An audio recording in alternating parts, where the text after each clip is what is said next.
Good morning everyone and welcome to Palma. It's actually the next stop after Barcelona, but there is no video from Barcelona because we just decided to chill out. Specifically, no camera, just walk around and just be tourists basically. But in Palma, I've got the XT4, the 33 f1.4. I'm feeling a little under the weather. I don't smoke, right? But I decided, for whatever reason, to have a cigar. I don't like cigars, but I thought, fuck it, I'm on a boat, there's a nice cigar lounge, let me have a cigar. So I had this cigar, it wasn't huge or anything, it was like a medium-sized cigar, whatever that is, and I feel like shit. I've got a blocked nose, I've got sinus pains, I've got a sore throat, a headache, and a bunch of excuses for why I'll probably take shit photos today. But anyway, those are excuses. Excuses are for kids. So no excuses, let's take some photos in Palma.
Now the other frustrating thing is that for some reason today's stop is very short.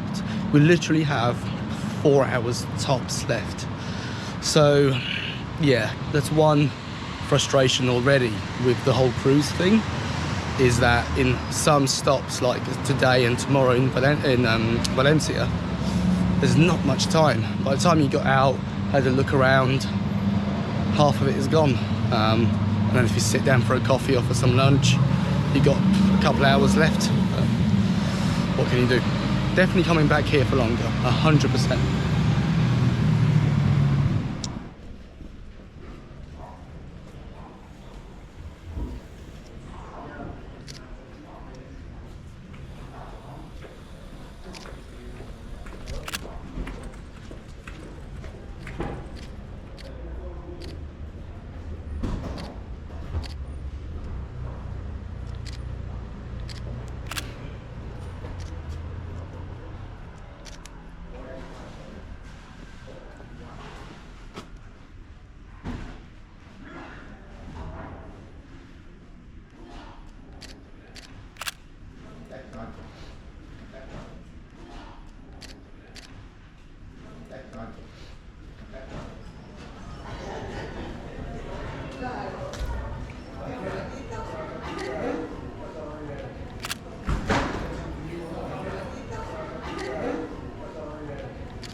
B.